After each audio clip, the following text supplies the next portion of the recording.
While K-pop dominates global charts and Korean dramas break Netflix records, Kim Miran was performing the same state-approved songs. She'd rehearsed for 7 years. At 26, she'd never used a smartphone. Never chosen her own music, never seen Instagram. Then came the Beijing tour.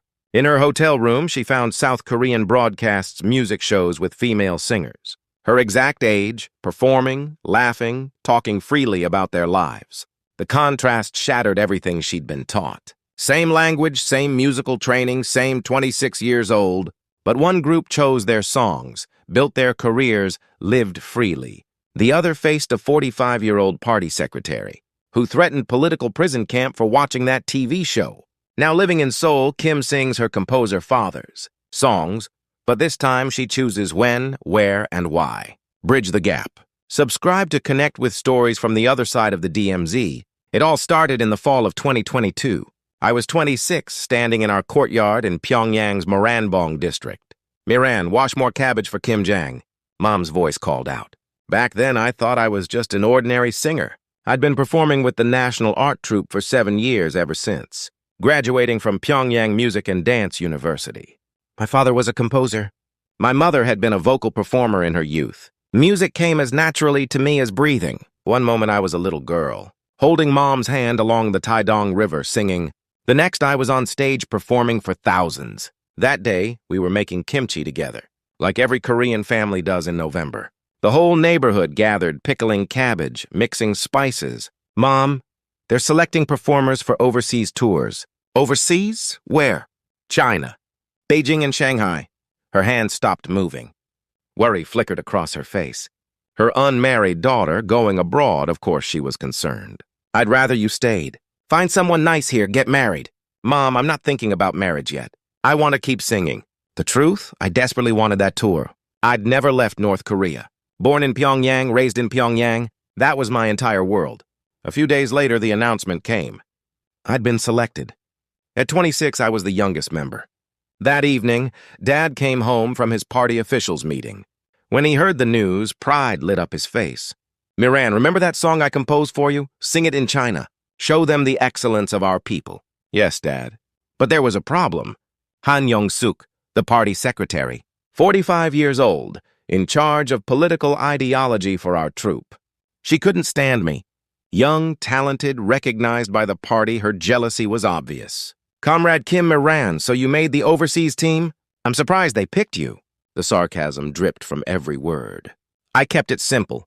"Yes, I'll work hard. Cross her and you paid for it later." Winter approached. Snow fell on Pyongyang's streets. Families buried their kimchi pots. I threw myself into rehearsals. I had no idea that China tour would shatter my entire life. During practice, I'd look out at the Taedong River, the same river where Mom and I used to walk, the same paths where I'd sung Dad's compositions. Everything felt permanent. This was my whole world. But life doesn't work that way. That peaceful routine, it was about to explode. February 2023, my first time leaving North Korean soil. The plane touched down in Beijing, and what I saw through the window made my eyes go wide. Wow, I couldn't help it. Skyscrapers, neon lights everywhere, streets packed with cars. We'd been taught Pyongyang was developed, but Beijing was different, not just busy, but sophisticated somehow. In the car from the airport, Han Yong-suk laid down the law. "Listen carefully. This is a capitalist country. Don't be seduced. Show the world our republic's superiority. Especially you, Kim Miran. Young ones like you need to stay sharp." Why single me out? The other performers were young too. The hotel room stunned me. A television, a soft bed, hot water pouring from the bathroom faucet. In Pyongyang, we thanked heaven when water ran at all in winter. Things hadn't always been this hard. Mom's generation had it better. But these days in North Korea, we performed at Beijing's Grand Theater. The audience clapped and cheered. Walking back to the dressing room afterward, I met a Chinese staff. Member, a female singer, maybe 26 like me. She spoke fluent Korean. "Your voice is incredible. How old are you?" 26. "Same, we're the same age. Do you use Instagram?" I had no idea what Instagram was. "Oh, yeah." She pulled out her phone to show me something, but Han Yong-suk cut in. "Comrade Kim Miran, come here. We have work to do." Back at the hotel that night, sleep wouldn't come. Same age. Why were our lives so different? She used her phone freely, laughed, talked. I lived under the party secretary's constant watch. The next morning, passing through the hotel corridor, I heard a Korean drama playing from one of the rooms. I peeked through the door gap. Chinese guests watching television. Korean voices similar to ours, but with different inflections. Curiosity took hold. That evening, after my roommate fell asleep, I turned on the TV. Flipping channels, I found a South Korean broadcast. A music show. Female singers my age performing, laughing, talking freely. 26 years old, just like me. Why so different? Why can't we even use phones? The words slipped out. The door opened. Han Young-suk. Kim Moran, what are you doing? Oh, just, what were you watching? South Korean broadcasts? No, just Chinese TV. Are you having wrong thoughts? Don't let capitalism seduce you. Write a self-criticism statement tomorrow. That night, I buried my face in my pillow and cried. The suffocation felt worse than war stories from our grandparents' generation. Different pain, same weight? After Beijing, we moved to Shanghai. More of the same. Bright streets, free people, and Han Young-suk's surveillance. Every second of every day. I was drowning. When we returned to Pyongyang, something inside me had shifted. I hid it well. But the thoughts kept coming. Could I live like that? Sing freely, laugh freely, choose my own path? April 2023. Spring came to Pyongyang, but winter gripped my heart. Mom looked so thin when I got home. Mom, are you sick? No, I'm fine. I'm just so happy you're back from China. But I knew. She was ill. The coughing. The labored breathing. I asked Dad about it. She has pneumonia symptoms, but medicine is hard to find. You can't get medicine? You're a party official. Miran, you know the situation. After COVID, everything got worse. To get medicine now, you have to pay black market prices at the Jangmadang. My heart tore apart. Mom was sick and we couldn't get one pill. Even during the IMF crisis in South Korea, it wasn't this bad. Then the art troupe called an emergency meeting. Laos had requested a performance. Han Young-suk presided. Comrades, we'll be performing in Vientiane, Laos. A chance to demonstrate our republic's excellence. Especially you, Kim Moran, always singling me out. You had issues in China. This time, stay focused. Understood? Yes. After the meeting, she pulled me aside. Kim Moran, you're 26. Isn't it time to get married? Stop just singing. Find someone. The party is interested in your marriage situation. Marriage pressure now. She wanted me controlled. Married, with kids, tied down at home. Secretary, I still want to focus on my singing. Really? Then be careful. You watched South Korean broadcasts in China. There's a report on file. After Laos, you might be summoned by the party. Ideological suspicion. My whole body froze. Ideological suspicion meant political prison camp. My entire family could be dragged in under collective punishment. I went home and looked at Mom. Coughing, unable to get medicine. If I became a political prisoner, Mom, Dad, my brother, all of them would be taken. My head spun. Mom, I'll be back from Laos soon. Be safe. That's all I want. She didn't know what I was planning. That night, I made my decision. When I got to Laos, I'd escape. I couldn't live like this anymore. I started preparing in secret. Found a way to contact the ethnic Korean I'd met in China. Memorized my passport number. Quietly asked about escape routes. Dangerous, but I'd already chosen. Han Young-suk sensed something. Her surveillance intensified. Room inspections. Reports on my every move. But I wouldn't give up. Mom, I'm sorry. Your daughter is being unfilial. But if I survive this way, maybe I can see you again someday. I whispered it in my heart. Then I boarded the plane to Laos. The night before leaving for Laos, I spent my last hours at home in Pyongyang. Mom and I sat together. Mom, I promise I'll be a good daughter. I'll work hard, make money, buy you medicine. Miran, what are you talking about? I just want you healthy. Be safe in Laos. I held her hand tight. This might be the last time. Tears came, but I held them back. She couldn't suspect. I love you, Mom. I love you too, my daughter. That night I sang Dad's composition one last time. A song about the Taedong River, about longing for home. The irony, I was about to leave that home forever. Dad didn't know. The next morning, Pyongyang Sunan Airport. Mom, Dad, and my brother came to see me off. Be safe, Miran. Yes, Dad. My brother tapped my shoulder. Don't do anything stupid out there. Got it? He was a lieutenant in the People's Army, loyal to the party. If I escaped, he'd face collective punishment too. The thought broke my heart. But I'd made my choice. We stopped in Beijing for one night. In the hotel room, I secretly contacted the ethnic Korean broker. Someone introduced by my Chinese connection. Call me when you reach Laos. I'll help, but it's dangerous. You need to be ready. I understand. I turned off the phone and looked out at Beijing's night skyline.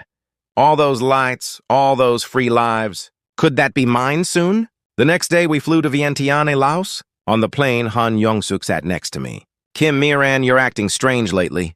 You're hiding something. No, Secretary. Listen. After this performance, I'm reporting you to the party. Ideological suspicion. If you don't want the political prison camp, wake up. A threat. But I'd already prepared myself. Returning to North Korea meant becoming a political prisoner anyway. Better to escape. We landed in Vientiane, quieter than Beijing, but peaceful. People walked freely, laughed, lived. I envied them. At the performance venue, we ran through rehearsal. This would be my last performance. I sang with everything I had. Dad's composition nearly brought tears. Dad, Mom, brother, I'm sorry. I'm so sorry. But I want to live. I want to live free. After rehearsal, I said I needed the restroom. Han Young-suk started to follow, but another performer asked her something. In that moment, I slipped out the back door. The ethnic Korean guide was waiting outside. Get in, quick! I climbed into the car. My heart was exploding. No turning back now. I was becoming a defector. The car pulled away. Looking back, the performance hall grew smaller. My colleagues were still in there. Han Young-suk, too. Soon they'd notice I was gone. Mom, forgive your unfilial daughter, but I have to survive. When we're reunited someday, I'll make it up to you. Tears streamed down my face, but I kept my eyes forward. Toward freedom, toward a new life. The car raced toward Vientiane's outskirts. Park, the ethnic Korean guide, drove and talked. They'll panic at the venue. Police will start searching soon. We need to head for the border. How long will it take? About a day. But there are checkpoints. You have your passport? Yes. My hands shook as I pulled it out. A North Korean passport. Would it protect me or doom me? An hour in, a car appeared behind us, gaining fast. Park, behind us. I see it. Speeding up. My heart pounded. Security agents? Laotian police? Park jerked the wheel and turned into a narrow alley. Unpaved road, the car bounced violently. Get out here! Run into that jungle! What? Now! I'll lead them away with the car. You hide there. I'll come back after dark. No choice. I jumped out and ran toward the jungle. Branches scratched my face. Thorns tore my clothes. I kept running. A car engine roared behind me. Kim Miran, come out right now! What do you think you're doing? Han Young-suk's voice. They'd tracked me down. I pushed deeper into the jungle. Crouched behind a tree, holding my breath. Kim Miran, if you do this, your family faces collective punishment. Your mother, father, brother, all of them go to the political prison camp. The words stabbed through me, but I couldn't move. If I came out, I was finished. Prison camp or public execution. You know how sick your mother is? She can't even get medicine, and you're doing this? Come out now. Tears came. Mom, I'm sorry, but I need to survive. Surviving this way is the only chance I have to save you later. After a while, I heard Laotian police sirens, voices arguing Han Young-suk and the security agents with the police, then car engines fading into the distance. I spent the night in that jungle. I thought about my grandfather's stories from the Korean War. Did he hide in mountains like this? I was terrified. Insects crawled everywhere. Strange sounds filled the darkness. Grandfather in heaven, please watch over Mom. I'll survive. I'll see her again. I prayed. I'd never been religious, but in that moment I clung to whoever might be listening. The next morning, Park returned. You okay? Here's water and bread. Thank you. The North Koreans filed a report with police, but Laotian police won't search too hard. We need to get to the Thai border now. Thailand? Yes. From there, you go to the South Korean embassy. It's the only way. Back in the car. This time, I lay in the back seat under a blanket. Every checkpoint felt like death. Show me your passport. The officer checked Park's documents, glanced at the back seat, waved us through. I could breathe again. 2 days of driving brought us to the Laos-Thailand border. The Mekong River stretched ahead. Cross that river and I'd reach Thailand, one step closer to freedom. But the border checkpoint remained. The most dangerous moment yet. The Mekong spread before me. Thailand lay beyond. Park led me to a small boat. I can't go further. This man will take you to Thailand. A new person appeared. Thai. I think I couldn't understand his language. Park spoke to him briefly. He nodded. Thank you, Park. I'll never forget this. We're the same people. Live well in Korea. I said goodbye to Park and climbed into the boat. Dark night on the Mekong. Water lapped against the hull. Stars filled the sky, the same stars visible from Pyongyang. Yet somehow different here. 30 minutes later, we reached the far shore, Thai soil. My legs shook stepping off the boat. The guide put me in a car. He spoke Thai, I understood nothing. I just nodded. The car drove through dark countryside. An hour passed. The car stopped at a small house. A Korean speaker was there. A Korean missionary. Welcome. It must have been hard. Yes, all the tension released. Tears flooded out. The missionary held me. You're safe now. Thank you. But safety was premature, the missionary explained. Thai police still conduct raids. They're cracking down on illegal immigrants. You need to stay quiet here for a few days. I entered a small room. 2 other defectors were there. A woman in her 40s and a 17-year-old boy. Oh, someone new. I'm from Hamgyong province. I'm from Pyongyang. Pyongyang? How did a Pyongyang person defect? We talked. The woman's husband had starved to death. She fled to save her son. The boy's parents were taken to a political prison camp, so he escaped alone. Everyone had a story. It's good to meet fellow Koreans. We share the same blood, the same Jong. The woman smiled as she spoke. You know how it is Koreans help each other everywhere. That's our strength. We hid for days. Couldn't go outside. Just stayed in the room listening to the radio. South Korean broadcasts. The news mentioned North Korea. Our performance troupe came up. A member of a North Korean art troupe has gone missing in Laos. Not missing. Escaped. I chose to survive. A week in, the missionary rushed over. Pack now. Thai police are raiding. We need to get you to Bangkok immediately. Running again. In the car, every checkpoint brought cold sweat. I had a fake ID the missionary got me pretending to be Thai. Passport. The officer checked my ID, stared at me. Suspicious. Where are you from? He asked in Thai. I couldn't understand. The missionary answered. She can't speak. She's disabled. The officer studied me, then waved us through. I survived. Bangkok, a major city as bright as Beijing. But I had no time for sightseeing. I needed to reach the South Korean embassy as fast as possible. Tomorrow we'll go to the embassy. Rest tonight. I tried to sleep but couldn't. Tomorrow meant the embassy. Basically South Korean soil. Would that make me truly free? I looked out the window. Bangkok's skyline glittered. All those lights, all those people living free. Could that be me soon? Mom, I'm almost there. Just wait. I'll come back for you. The next morning, my heart raced as we headed to the South Korean embassy. The missionary put me in a taxi. Once you're inside the embassy, you're safe. North Korea can protest all they want. But the South Korean government will protect you. Be brave. Thank you. Thank you so much. I got out of the taxi and saw the building. The taegukgi, the South Korean flag waving in the wind. Our national flag, not North Korea's, but the Republic of Korea's. Tears came the moment I saw it. I approached the guard. I'm a defector from North Korea. The guard looked shocked. He spoke into his radio. Moments later, an embassy staff member came out. Come inside. I walked into the embassy. Safe. This was South Korean territory. North Korea could search all they wanted. They couldn't reach me here. The staff led me to an office. Questions followed. What's your name? Kim Miran. Where are you from? Pyongyang, Moranbong district. How did you escape? I told everything. The Laos performance, Han Yong-suk's threats, my family. All of it. The staff member listened seriously. We need to verify your identity. It could take a few days. You'll stay here during that time. Yes, I understand. They took me to a waiting room. Other defectors were there, maybe 10 people. Everyone looked anxious. How long do we wait? An older man asked. The staff answered. Usually a week to a month. If North Korea demands repatriation, it gets more complicated. Repatriation. The word made me freeze. North Korea could demand my return. Days later, it happened. The North Korean embassy sent an official letter. Kim Miran is a North Korean citizen. Return her immediately. They pressured the Thai police, too. Don't worry. Thailand has friendly relations with South Korea. No forced repatriation. The staff reassured me, but I couldn't relax. Fear lingered.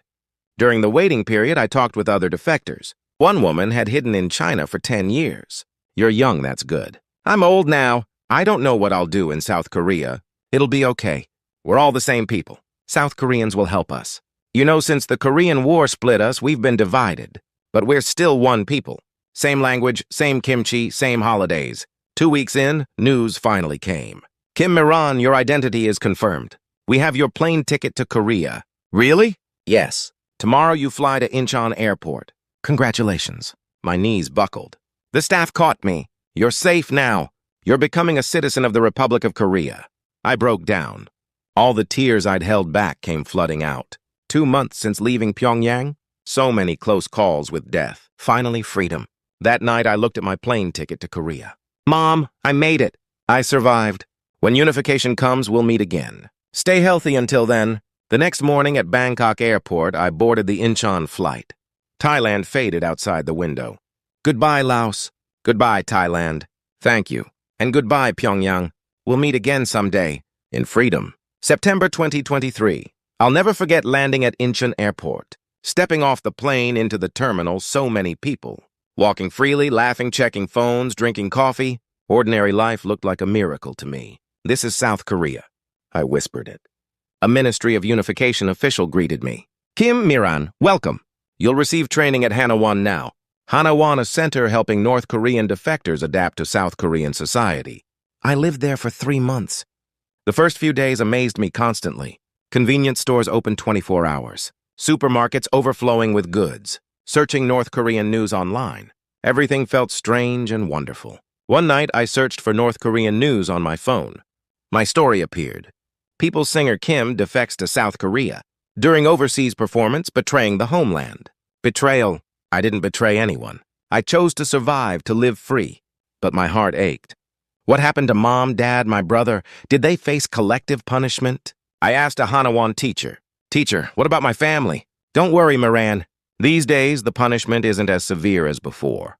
They'll be monitored, but I'm not sure if that comforted me. But I had to keep living. Survive now. Reunite with family when unification comes. At Hanawon, I learned about South Korean society. The accent was different. Food tasted different. Life moved faster. At first, saying friend instead of comrade felt strange. Pronouncing words the southern way took practice. Food was different too. Naengmyeon cold noodles tasted different from what we ate in the north. But kimchi tasted similar. That felt like home. After 3 months of training, I settled in Seoul. Got a small studio apartment. The government provided support, job training. I started working at a restaurant. Washing dishes, serving tables. I'd been a people's singer in Pyongyang. Here I was a restaurant worker. But I didn't complain. I had freedom. Wake up and sing whatever I wanted.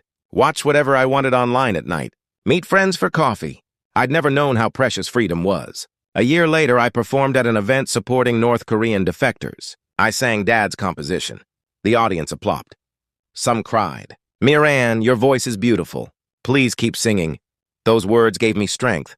Now I perform at small venues occasionally, participate in events helping defectors. If my singing brings comfort and hope to someone, that's enough. I think about it often. Will our generation see unification? I defected at 26 now. I'm almost 30. When unification comes, can I return home and see the Taedong River again? Hold my mother again? I hope for unification. We've been divided over 70 years since the Korean War. The separated families are dying off. I hope our generation sees reunification. Why must the same people live apart like this? Last night I dreamed of Mom. She smiled and said, Miran, you're living well. I'm happy you're free. Don't worry. I woke up crying. Mom, I miss you. When unification comes, we'll meet again. I live in Seoul now. A small studio, but it's mine. I buy food I want at the supermarket. Shop at convenience stores anytime, day or night. Learn about the world online. This is freedom. I feel it every day. Recently, I made South Korean friends. At first, they teased me about my accent. Now they care about me. Miran, tell us about North Korea. Is it really that hard? Yeah, you can't imagine. But people are the same everywhere. Everyone's trying to survive, love their families, laugh and cry. All the same. So you hope for unification, right? Yes. We're all the same people. I'm happy singing freely. Grateful to dream freely. And I hope someday unification brings me home. Mom, I'm singing free now. I perform Dad's compositions here in Korea. Until we meet again, your daughter will live with everything she has. I love you.